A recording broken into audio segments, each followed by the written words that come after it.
देवताओं की नींद को यदि साधारण मानवीय निद्रा की तरह समझा जाए तो यह वैदिक चिंतन की गहराई को पूरी तरह न समझ पाने का परिणाम होगा, क्योंकि प्राचीन भारतीय ग्रंथों में नींद का अर्थ केवल शरीर का विश्राम नहीं बल्कि चेतना की विभिन्न अवस्थाओं से जुड़ा हुआ है।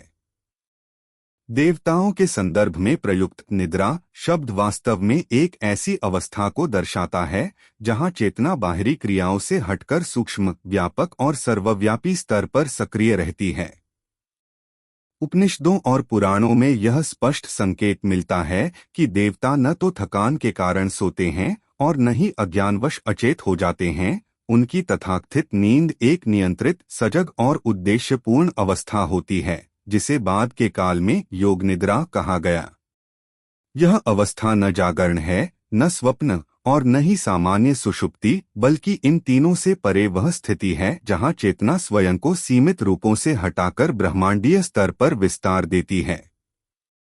विशेष रूप से विष्णु, नारायण और आदिशक्ति से जुड़े वर्णनों में यह बात बार बार सामने आती है कि जब सृष्टि स्थिरता की ओर जाती है तब देवता क्रियात्मक रूप से निष्क्रिय दिखाई देते हैं, लेकिन वास्तव में वही अवस्था सृष्टि के संरक्षण और पुनर्गठन की आधारभूमि बनती है। यह भी ध्यान देने योग्य है कि ग्रंथों में देवताओं की नींद के समय ही असुर, मधुकैटभ या अन्य शक्तियों के उदय का उल्लेख मिलता है, जो इस बात का संकेत है कि यह नींद किसी कमजोरी का प्रतीक नहीं बल्कि संतुलन की प्रक्रिया है, जहां विरोधी शक्तियों को भी अस्तित्व का अवसर दिया जाता है। आधुनिक दृष्टि से देखें तो यह अवधारणा चेतना विज्ञान, ध्यान, डीप मेडिटेशन और नियंत्रित न्यूरल अवस्थाओं से मेल खाती है, जहां मस्तिष्क बाहरी गतिविधियों से हटकर गहन आंतरिक प्रक्रियाओं में प्रवेश करता है, लेकिन पूर्णतः सजग बना रहता है।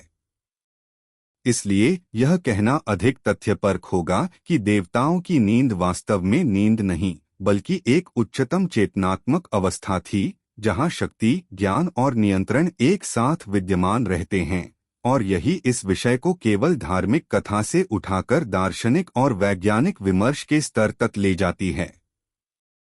योग निद्रा शब्द का वास्तविक अर्थ समझने के लिए सबसे पहले यह स्पष्ट करना आवश्यक है कि वैदिक परंपरा में निद्रा का अर्थ आधुनिक अर्थों वाली नींद से बिल्कुल भिन्न है, क्योंकि यहाँ निद्रा का संबंध शरीर के सो जाने से नहीं बल्कि चेतना के स्तर के परिवर्तन से है। योग का अर्थ है जोड़, एकीकरण या समन्वय, और निद्रा का अर्थ है वह अवस्था जहां इंद्रियां बाहरी विषयों से हट जाती हैं। इस प्रकार योग निद्रा का शाब्दिक और दार्शनिक अर्थ हुआ ऐसी स्थिति जहां व्यक्ति या सत्ता इंद्रिय जगत से विरक्त होकर सर्वोच्च चेतना से जुड़ी रहती है। वैदिक और उपनिषदिक ग्रंथों में चेतना की 4 अवस्थाएं मानी गई हैं: जागृत, स्वप्न, सुषुप्ति और तुरीय। योग निद्रा को इन 3 सामान्य अवस्थाओं से ऊपर तुरीय या उसके समीप की अवस्था माना गया है, जहां चेतना न तो विषयों में उलझी होती है और न ही अचेत होती है। विष्णु, नारायण या आदिशक्ति से जुड़ी योग निद्रा के वर्णनों में बार बार यह संकेत मिलता है कि इस अवस्था में सृष्टि का संचालन बंद नहीं होता बल्कि अदृश्य और सूक्ष्म स्तर पर और भी अधिक व्यवस्थित रूप से कार्य करता है। यही कारण है कि पुराणों में कहा गया है कि विष्णु योग निद्रा में रहते हुए भी सृष्टि का संरक्षण करते हैं। यह विरोधाभास नहीं बल्कि इस बात का प्रमाण है कि योग निद्रा निष्क्रियता नहीं बल्कि पूर्ण नियंत्रण की अवस्था है। आधुनिक शब्दों में कहें तो यह ऐसी चेतनात्मक स्थिति है जहां मस्तिष्क की तरंगें बाहरी क्रियाओं से हटकर गहन समन्वय की अवस्था में प्रवेश करती हैं, लेकिन चेतना पूरी तरह जागरूक बनी रहती है। यही वजह है कि बाद के योग शास्त्रों में योग निद्रा को एक साधना पद्धति के रूप में अपनाया गया, जहां साधक शरीर को विश्राम देता है लेकिन मन और चेतना को जागृत रखता है। वैदिक दृष्टि से योग निद्रा कोई रहस्यमय या काल्पनिक स्थिति नहीं बल्कि सृष्टि, समय और चेतना को नियंत्रित करने वाली अवस्था है, और देवताओं की योग निद्रा इसी सिद्धांत का उच्चतम उदाहरण मानी जाती है। जहां नींद शब्द केवल एक रूपक है, वास्तविकता में वह अवस्था पूर्ण जागरूकता, संतुलन और ब्रह्मांडीय समन्वय की चरम स्थिति को दर्शाती है। ऋग्वेद और उपनिषदों में योग निद्रा शब्द भले ही आधुनिक योग ग्रंथों की तरह प्रत्यक्ष रूप से न आए, लेकिन जिस चेतनात्मक अवस्था को आज योग निद्रा कहा जाता है, उसके स्पष्ट संकेत वैदिक साहित्य में अनेक स्थलों पर मिलते हैं, और इन्हें समझने के लिए प्रतीकात्मक भाषा को शब्दशः नहीं बल्कि दार्शनिक संदर्भ में पढ़ना आवश्यक है।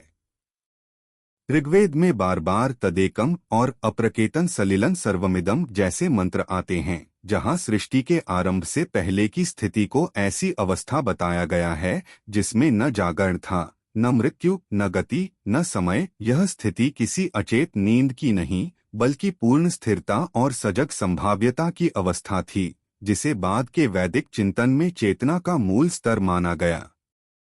यही अवस्था आगे चलकर उपनिषदों में सुषुप्ति और तुरीय के बीच के अंतर के रूप में स्पष्ट होती है। मांडूक्य उपनिषद में चेतना की 4 अवस्थाओं का वर्णन करते हुए यह बताया गया है कि सुषुप्ति में व्यक्ति बाहरी और आंतरिक विषयों से मुक्त होता है, लेकिन तुरीय में वह पूरी तरह जागरूक होते हुए भी निरपेक्ष रहता है। यही वह बिंदु है जहां योग निद्रा की अवधारणा जन्म लेती है।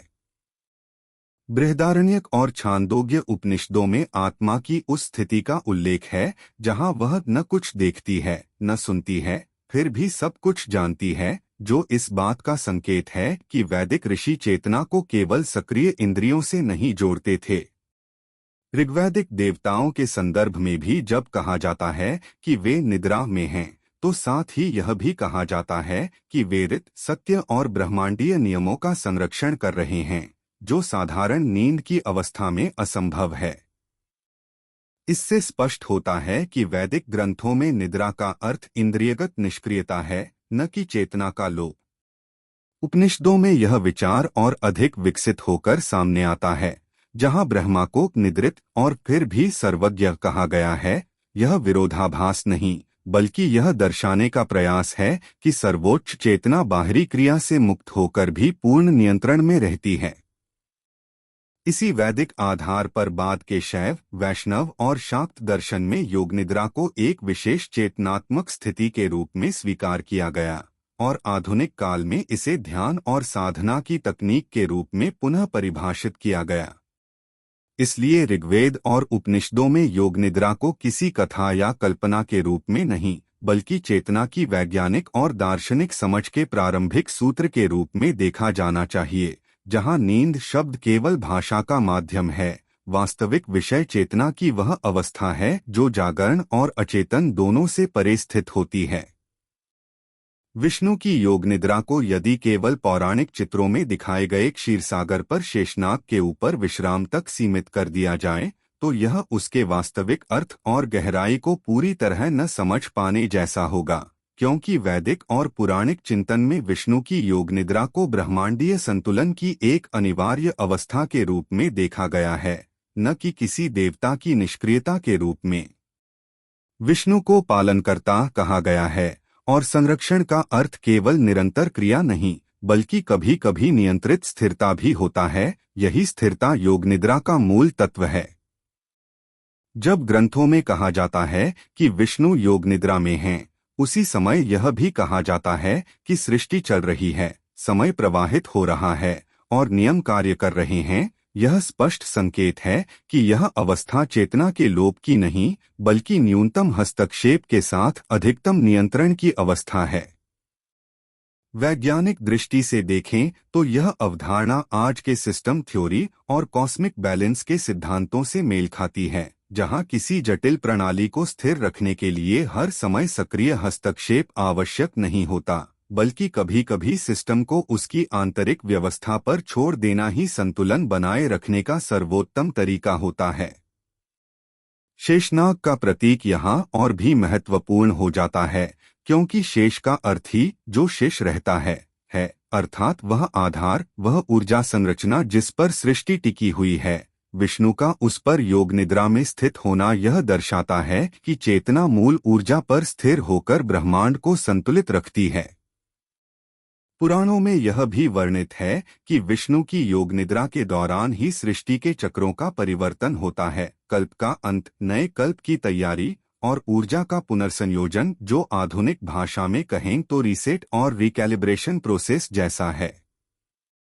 इस अवस्था में विष्णु न तो सृष्टि से अलग होते हैं और न ही उसमें प्रत्यक्ष रूप से हस्तक्षेप करते हैं। वे उस स्थिति में होते हैं जहां से हर गति, हर परिवर्तन और हर नियम का अवलोकन और संतुलन संभव है। यही कारण है कि विष्णु की योग निद्रा को अज्ञान या शिथिलता का प्रतीक नहीं माना गया, बल्कि इसे वह अवस्था माना गया जहां ब्रह्मांड स्वयं अपने नियमों के अनुसार कार्य करता है और चेतना केवल प्रहरी की तरह उपस्थित रहती है। इस दृष्टि से विष्णु की योग निद्रा एक गहरी दार्शनिक और लगभग वैज्ञानिक अवधारणा बन जाती है, जो यह सिखाती है कि वास्तविक शक्ति हर समय सक्रिय दिखने में नहीं, बल्कि सही समय पर स्थिर रहकर संपूर्ण व्यवस्था को संतुलित रखने में निहित होती है। और यही कारण है कि इसे ब्रह्मांडीय संतुलन का संकेत माना गया है, न कि किसी देवता की साधारण नींद। योग निद्रा और सृष्टि के संबंध को समझना वास्तव में यह समझना है कि वैदिक चिंतन में सृजन की शुरुआत किसी बाहरी क्रिया से नहीं, बल्कि चेतना की एक विशेष अवस्था से होती है, और यही अवस्था योग निद्रा कहलाती है। ऋग्वेद के नासदीय सूक्त से लेकर उपनिषदों तक बार बार यह संकेत मिलता है कि सृष्टि से पहले न तो पूर्ण शून्य था और न ही वैसी अचेत नींद जैसी मनुष्य अनुभव करता है, बल्कि एक ऐसी स्थिति थी जहां सब कुछ संभाव्यता के रूप में विद्यमान था, न प्रकट, न अप्रकट, न गति, न स्थिरता, बल्कि इन सबका संतुलित बीज। इसी अवस्था को बाद के दार्शनिक विकास में योग निद्रा के रूप में समझा गया, जहां चेतना स्वयं में स्थित रहती है, किसी रूप, नाम या क्रिया से बंधी नहीं होती, लेकिन सृजन की पूरी क्षमता अपने भीतर समेटे रहती है। पुराणों में जब कहा जाता है कि विष्णु योग निद्रा में थे और उसी समय ब्रह्मा का प्राकट्य हुआ, तो इसका आशय यह नहीं कि नींद में सृष्टि अपने आप बन गई, बल्कि यह दर्शाता है कि सृजन की प्रक्रिया चेतना की गहन स्थिरता से उत्पन्न होती है, न कि अशांति या अराजकता से। यह ठीक उसी प्रकार है जैसे गहरे ध्यान की अवस्था में विचार शांत हो जाते हैं और वहीं से सबसे स्पष्ट अंतर्दृष्टि जन्म लेती है। उपनिषदों में वर्णित सुषुप्ति और तुरीय के बीच का जो सूक्ष्म अंतर है, वही सृजन से पूर्व की चेतनात्मक स्थिति को समझने की कुंजी है, जहां बाहरी भेद समाप्त हो जाते हैं, लेकिन चेतना स्वयं लुप्त नहीं होती, बल्कि और भी व्यापक हो जाती है। आधुनिक विज्ञान की भाषा में देखें तो यह अवस्था उस प्री मैनिफेस्ट फेज जैसी प्रतीत होती है, जहां ऊर्जा, नियम और संरचना संभाव्यता के रूप में मौजूद रहते हैं और सही परिस्थितियों में प्रकट होते हैं। वैदिक दृष्टि से योग निद्रा सृजन का विरोधी नहीं, बल्कि उसका आधार है, क्योंकि बिना स्थिर चेतना के कोई भी व्यवस्था टिक नहीं सकती। यही कारण है कि सृष्टि को कभी भी अराजक विस्फोट के रूप में नहीं, बल्कि रित और नियम से संचालित क्रमबद्ध प्रक्रिया के रूप में देखा गया। इस प्रकार योग निद्रा को सृजन से पहले की चेतना की स्थिति कहना केवल धार्मिक रूपक नहीं, बल्कि यह संकेत देना है कि वास्तविक सृजन शोर, गति और गतिविधि से नहीं, बल्कि गहन संतुलन, मौन और पूर्ण जागरूकता से जन्म लेता है, और यही वैदिक परंपरा की सबसे गहरी और आज भी प्रासंगिक शिक्षा है। देवताओं की नींद और मानव नींद के बीच अंतर को समझना अत्यंत आवश्यक है, क्योंकि दोनों को एक ही जैविक प्रक्रिया मान लेना वैदिक दर्शन की मूल अवधारणा को गलत ढंग से प्रस्तुत करता है। मानव नींद मुख्यतः जैविक और तंत्रिका आधारित आवश्यकता है। यह शरीर की थकान, मस्तिष्क की सूचना प्रक्रिया और ऊर्जा संरक्षण से जुड़ी होती है, जिसमें चेतना का स्तर क्रमशः जागृत से स्वप्न और फिर सुषुप्ति तक गिरता चला जाता है, और इस दौरान व्यक्ति अपने आसपास के संसार से लगभग कट जाता है। इसके विपरीत देवताओं की नींद का वर्णन ग्रंथों में कभी भी थकान, विवशता या अज्ञान से जुड़ा हुआ नहीं मिलता। वह एक स्वैच्छिक, नियंत्रित और पूर्णतः सजग चेतनात्मक अवस्था है। जब कहा जाता है कि देवता निद्रा में हैं, तो उसी समय यह भी कहा जाता है कि वे सृष्टि के नियमों, रित और संतुलन का पालन कर रहे हैं, जो इस बात का स्पष्ट संकेत है कि यह नींद जैविक निष्क्रियता नहीं, बल्कि इंद्रियों से परे चेतना की सक्रियता है। उपनिषदों में वर्णित सुषुप्ति की अवस्था में मनुष्य अस्थायी रूप से अपने अहं और विषयबोध से मुक्त होता है, लेकिन उसमें स्मृति और नियंत्रण का अभाव होता है। वहीं देवताओं की तथाकथित नींद में स्मृति, नियंत्रण और उद्देश्य तीनों उपस्थित रहते हैं।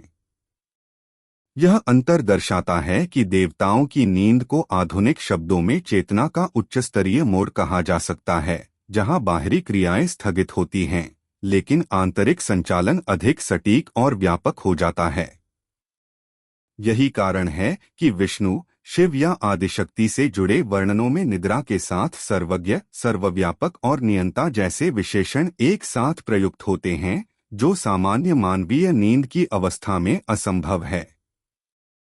आधुनिक न्यूरोसाइंस के संदर्भ में यदि तुलना की जाए तो मानव नींद में चेतना का स्तर नीचे की ओर जाता है, जबकि देवताओं की नींद का वर्णन ऐसी अवस्था के रूप में किया गया है जहां चेतना ऊपर की ओर विस्तृत होती है, सीमित देह और इंद्रियों से मुक्त होकर व्यापक स्तर पर कार्य करती है।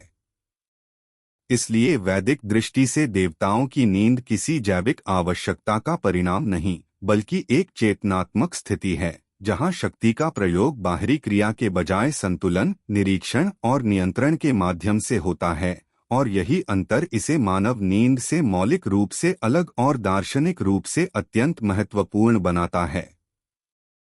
योग निद्रा और समय के संबंध को समझना वैदिक दर्शन की उस गहन अंतर्दृष्टि को समझना है, जिसमें काल को अंतिम सत्य नहीं, बल्कि चेतना से उत्पन्न एक कार्यशील आयाम माना गया है। वैदिक और उपनिषदिक ग्रंथों में बार बार यह संकेत मिलता है कि समय केवल जागृत और क्रियात्मक अवस्था में ही अनुभव किया जाता है, जबकि चेतना की गहरी अवस्थाओं में समय का बोध बदल जाता है या लुप्त हो जाता है। योग निद्रा इसी श्रेणी की अवस्था है, जहां चेतना काल के प्रवाह से बाहर स्थित रहती है, फिर भी सृष्टि के भीतर समय का संचालन निर्बाध चलता रहता है। पुराणों में जब कहा जाता है कि विष्णु योग निद्रा में रहते हुए भी कल्पों के परिवर्तन के साक्षी हैं, तो इसका आशय यह नहीं कि वे समय के अधीन हैं, बल्कि यह दर्शाता है कि समय उनके भीतर संचालित होता है, वे समय में नहीं।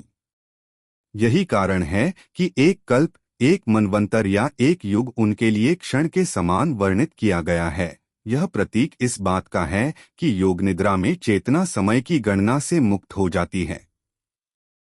उपनिषदों में वर्णित तुरीय अवस्था भी इसी तथ्य की पुष्टि करती है, जहां न भूत, न भविष्य और न वर्तमान का भेद रहता है, बल्कि चेतना एक अखंड वर्तमान में स्थित रहती है।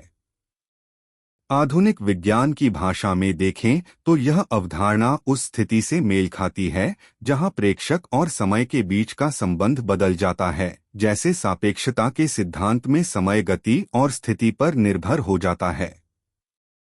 योग निद्रा को इस संदर्भ में एक ऐसी चेतनात्मक स्थिति कहा जा सकता है जहां प्रेक्षक स्वयं समय से अलग हो जाता है और इसलिए समय का अनुभव समाप्त हो जाता है, लेकिन घटनाएं घटित होती रहती हैं। यही कारण है कि ग्रंथों में योग निद्रा को न तो मृत्यु के समान माना गया है और न ही अचेतन अवस्था के रूप में। वह एक कालातीत स्थिति है जहां चेतना परिवर्तन से परे स्थित रहती है और सृष्टि के चक्रों को बिना प्रभावित हुए देख सकती है। यह समझ यह भी स्पष्ट करती है कि वैदिक ऋषियों के लिए समय कोई स्थायी, अपरिवर्तनीय सत्ता नहीं था, बल्कि चेतना की अवस्था पर निर्भर अनुभव था। इस प्रकार योग निद्रा और समय का संबंध यह सिखाता है कि वास्तविक स्वतंत्रता केवल बाहरी क्रियाओं से नहीं, बल्कि उस अवस्था से आती है जहां चेतना समय की पकड़ से बाहर निकल जाती है, और यही योग निद्रा को काल से परे रहने की अवस्था बनाता है, न कि साधारण विश्राम या निष्क्रियता का रूप। योग निद्रा, समाधि और आधुनिक न्यूरोसाइंस के बीच संबंध को समझना यह देखने जैसा है कि प्राचीन भारतीय ऋषियों ने चेतना की जिन अवस्थाओं का वर्णन दार्शनिक भाषा में किया था, वही अवस्थाएं आज विज्ञान द्वारा अलग शब्दों और मापदंडों में पहचानी जा रही हैं। योग निद्रा को वैदिक परंपरा में ऐसी अवस्था माना गया है जहां शरीर पूर्ण विश्राम में होता है, इंद्रियां बाहरी विषयों से हट जाती हैं, लेकिन चेतना पूरी तरह जागरूक और नियंत्रित बनी रहती है। यह स्थिति समाधि से इस अर्थ में जुड़ती है कि दोनों में ही मन की चंचलता समाप्त हो जाती है और ध्यान एकाग्र, स्थिर तथा निरंतर हो जाता है। अंतर केवल इतना है कि समाधि में चेतना किसी एक बिंदु या तत्व में पूर्ण विलय की ओर बढ़ती है, जबकि योग निद्रा में चेतना व्यापक रहते हुए भी साक्षी भाव में स्थित रहती है। आधुनिक न्यूरोसाइंस जब ईईजी और एफएमआरआई जैसे उपकरणों से ध्यान, गहरी विश्रांति और मेडिटेटिव अवस्थाओं का अध्ययन करता है, तो उसे ऐसी स्थितियां मिलती हैं जहां मस्तिष्क की अल्फा और थीटा तरंगें एक साथ सक्रिय रहती हैं, जो सामान्य नींद और जागृत अवस्था दोनों से भिन्न होती हैं। यह वही स्थिति है जिसे योग निद्रा में वर्णित किया गया है, जहां शरीर सोया हुआ प्रतीत होता है लेकिन मस्तिष्क पूर्णतः निष्क्रिय नहीं होता। वैज्ञानिक शोध यह भी दिखाते हैं कि इस अवस्था में डिफ़ॉल्ट मोड नेटवर्क का नियंत्रण बदल जाता है, जिससे आत्मचिंतन, भय, तनाव और समयबोध कमजोर पड़ने लगता है। ठीक उसी प्रकार जैसे उपनिषदों में कहा गया है कि गहरी चेतनात्मक अवस्थाओं में अहं और भेदभाव शिथिल हो जाते हैं। समाधि की अवस्था में यह प्रक्रिया और भी आगे बढ़ जाती है, जहां मस्तिष्क की गतिविधि अत्यंत सूक्ष्म लेकिन अत्यधिक समन्वित हो जाती है और व्यक्ति को गहन शांति, स्पष्टता और व्यापकता का अनुभव होता है। इस दृष्टि से योग निद्रा को समाधि की ओर ले जाने वाला एक नियंत्रित सेतु कहा जा सकता है और न्यूरोसाइंस इसे एक ऐसी अवस्था के रूप में पहचानने लगा है जहां मस्तिष्क स्वयं को रीऑर्गेनाइज करता है, बिना चेतना खोए। महत्वपूर्ण बात यह है कि वैदिक परंपरा ने इन अवस्थाओं को किसी रहस्यमय या अलौकिक घटना के रूप में नहीं, बल्कि अनुशासन, अभ्यास और चेतना नियंत्रण के परिणाम के रूप में प्रस्तुत किया। और आधुनिक विज्ञान भी अब इसी निष्कर्ष की ओर बढ़ रहा है कि चेतना केवल ऑन या ऑफ की स्थिति नहीं, बल्कि एक निरंतर स्पेक्ट्रम है। इस प्रकार योग निद्रा, समाधि और न्यूरोसाइंस के बीच का संबंध यह दर्शाता है कि प्राचीन भारतीय ज्ञान ने चेतना की जिन गहराइयों को अनुभवजन्य रूप से समझा था, आधुनिक विज्ञान अब उन्हें उपकरणों और डेटा के माध्यम से सत्यापित करने का प्रयास कर रहा है, और दोनों का यह संगम इस विषय को केवल आध्यात्मिक नहीं, बल्कि वैज्ञानिक विमर्श का भी हिस्सा बना देता है। पुराणों में योग निद्रा का उल्लेख केवल कथा सौंदर्य या प्रतीकात्मक भाषा के लिए नहीं किया गया है, बल्कि यह एक वास्तविक, सुव्यवस्थित चेतनात्मक प्रक्रिया की ओर संकेत करता है, जिसे समझने के लिए पुराणों की भाषा, संदर्भ और उद्देश्य को गहराई से देखना आवश्यक है। विष्णु पुराण, भागवत पुराण, देवी भागवत और मार्कंडेय पुराण जैसे ग्रंथों में जब यह कहा जाता है कि भगवान विष्णु क्षीरसागर में शेषनाग पर योग निद्रा में स्थित हैं, तो इसे साधारण नींद समझ लेना वैदिक दृष्टि से बड़ी भूल होगी, क्योंकि वही ग्रंथ यह भी स्पष्ट करते हैं कि उसी योग निद्रा की अवस्था में सृष्टि का नियमन, काल का संतुलन और ब्रह्मांडीय व्यवस्था संचालित होती रहती है। यदि योग निद्रा केवल प्रतीक होती, तो उसमें से ब्रह्मा का प्रकट होना, सृष्टि चक्र का आरंभ या दैवी शक्तियों का सक्रिय रहना असंगत प्रतीत होता। लेकिन पुराण यह संकेत देते हैं कि योग निद्रा वह अवस्था है जिसमें चेतना बाह्य क्रियाओं से मुक्त होकर भी सर्वव्यापी और सक्रिय रहती है। देवी भागवत में योग निद्रा को स्वयं एक शक्ति के रूप में वर्णित किया गया है, जिसे महामाया कहा गया है। यह दर्शाता है कि योग निद्रा केवल किसी देवता की स्थिति नहीं, बल्कि एक सार्वभौमिक सिद्धांत है जो चेतना और प्रकृति के बीच सेतु का कार्य करता है।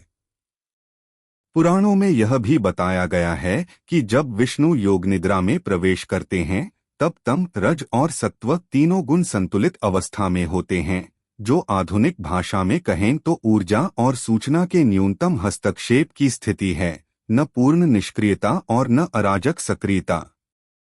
यह विवरण इस बात की ओर संकेत करता है कि योग निद्रा को ऋषियों ने अनुभव के आधार पर समझा था, न कि केवल प्रतीक गढ़ने के लिए। साथ ही पुराणों में यह भेद स्पष्ट है कि साधारण निद्रा अज्ञान से जुड़ी है, जबकि योग निद्रा पूर्ण ज्ञान और नियंत्रण से उत्पन्न होती है। इसलिए इसे देवताओं से जोड़ा गया, क्योंकि यह अवस्था अनुशासन और चेतना विकास का परिणाम है। इस दृष्टि से पुराणों में योग निद्रा को प्रतीक कहना अधूरा सत्य होगा। यह प्रतीकात्मक भाषा में व्यक्त एक वास्तविक प्रक्रिया है जिसे सामान्य जन तक पहुंचाने के लिए कथारूप दिया गया, लेकिन जिसके मूल में चेतना की वही गहन अवस्था है जिसे वेद, उपनिषद और योग शास्त्र अलग अलग नामों से समझाते हैं। इसीलिए पुराणों का योग निद्रा वर्णन हमें यह सिखाता है कि भारतीय परंपरा में देवत्व का अर्थ शरीर की क्रिया नहीं बल्कि चेतना की सर्वोच्च अवस्था है, और योग निद्रा उसी अवस्था का व्यवस्थित अनुभवजन्य स्वरूप है।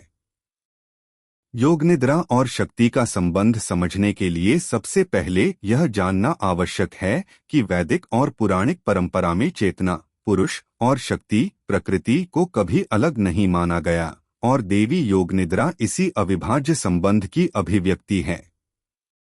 देवी भागवत पुराण, मार्कंडेय पुराण और दुर्गा सप्तशती में योग निद्रा को एक स्वतंत्र देवी के रूप में वर्णित किया गया है, जो केवल नींद देने वाली शक्ति नहीं बल्कि वह मूल अवस्था है जिसमें सृष्टि की सारी संभावनाएं सुप्त रूप में विद्यमान रहती हैं। जब ग्रंथ कहते हैं कि भगवान विष्णु योग निद्रा में हैं और उसी समय मधुकैटभ जैसे तत्व उत्पन्न होते हैं या ब्रह्मा सृष्टि कार्य करते हैं, तो इसका अर्थ यह नहीं कि विष्णु अचेतन हैं, बल्कि यह दर्शाता है कि चेतना ने स्वयं को शक्ति के माध्यम से कार्य करने की अनुमति दी है। देवी योग निद्रा को महामाया कहा जाना इस बात का संकेत है कि यह वही शक्ति है जो जीव को अज्ञान में बांधती भी है और आवश्यकता पड़ने पर उसी अज्ञान के आवरण को हटाकर मुक्त भी करती है। पुराणों में स्पष्ट कहा गया है कि योग निद्रा सत्व, रज और तम तीनों गुणों को नियंत्रित करती है, अर्थात यह केवल तमसिक निद्रा नहीं बल्कि गुणातीत संतुलन की अवस्था है, जहां शक्ति निष्क्रिय नहीं होती बल्कि अत्यंत सूक्ष्म और नियंत्रित रूप में कार्यरत रहती है। देवी योग निद्रा का वास्तविक स्वरूप इसीलिए भय या आलस्य से नहीं जुड़ा बल्कि संरक्षण, सृजन और विनाश तीनों प्रक्रियाओं से जुड़ा है, क्योंकि बिना इस अवस्था के न तो ब्रह्मांडीय विश्राम संभव है और न ही अगले सृजन का आधार तैयार हो सकता है। शाक्त परंपरा में योग निद्रा को ब्रह्मांडीय ऊर्जा का वह रूप माना गया है जो चेतना को सीमित अनुभव से मुक्त करके व्यापक अस्तित्व में स्थापित करती है, और यही कारण है कि इसे देवी के रूप में पूजनीय माना गया, न कि केवल एक मानसिक अवस्था के रूप में।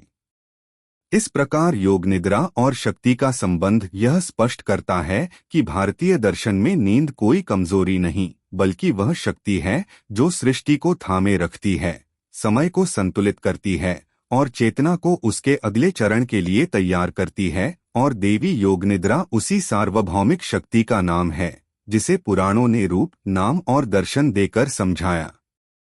यह प्रश्न कि क्या योग निद्रा सीखी जा सकती है, वैदिक परंपरा में किसी आधुनिक जिज्ञासा का परिणाम नहीं है, बल्कि यह स्वयं प्राचीन साधना पद्धतियों का मूल आधार रहा है, क्योंकि वेद, उपनिषद, योग सूत्र और तांत्रिक ग्रंथ स्पष्ट रूप से संकेत देते हैं कि योग निद्रा कोई आकस्मिक या केवल दैवी अवस्था नहीं बल्कि साधना से प्राप्त की जाने वाली चेतनात्मक स्थिति है।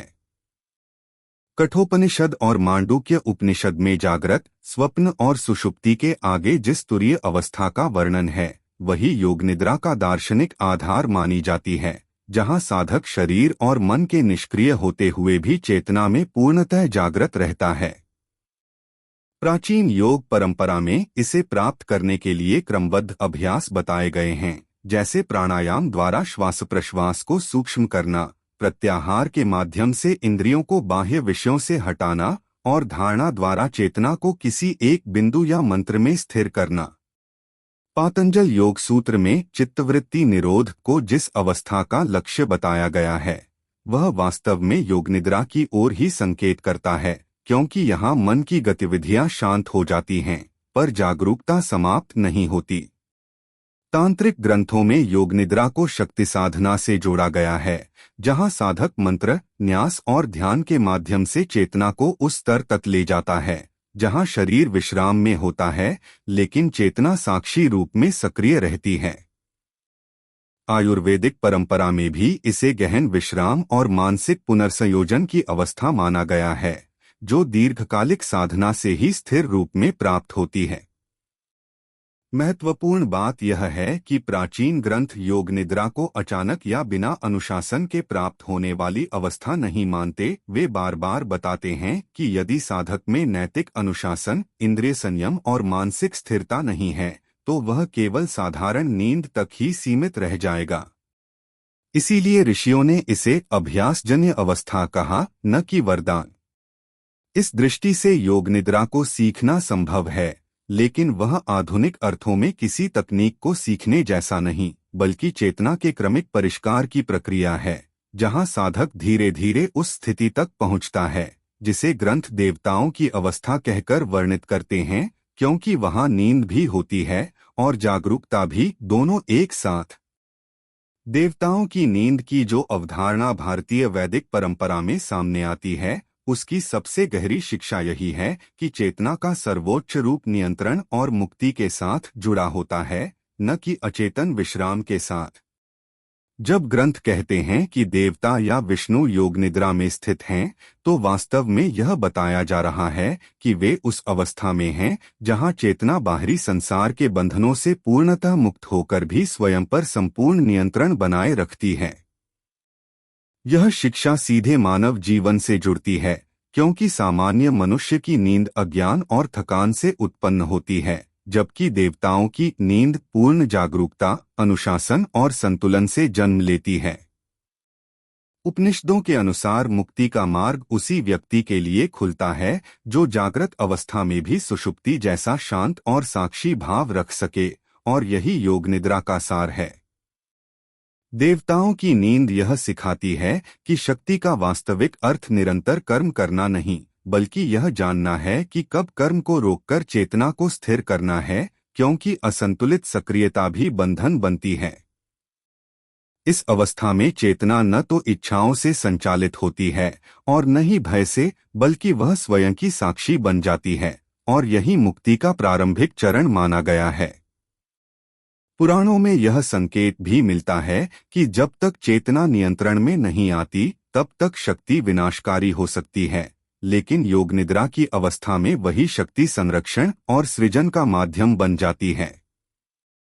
इसीलिए देवताओं की नींद कोई पलायन नहीं, बल्कि सर्वोच्च जिम्मेदारी की अवस्था है, जहां संपूर्ण ब्रह्मांड का संतुलन बिना हस्तक्षेप के बनाए रखा जाता है। मानव जीवन के लिए इसकी शिक्षा स्पष्ट है। यदि मनुष्य भी अपने भीतर ऐसी जागरूक विश्रांति विकसित कर ले, जहां इच्छाएं शांत हों, अहंकार शिथिल हो और चेतना साक्षी बनी रहे, तो वही अवस्था बंधन से मुक्ति की ओर ले जाती है। इस प्रकार देवताओं की नींद हमें यह सिखाती है कि मुक्ति किसी बाहरी क्रिया से नहीं, बल्कि चेतना के अनुशासन, आंतरिक नियंत्रण और गहन संतुलन से प्राप्त होती है, और योग निद्रा उसी मार्ग का वैदिक नाम है।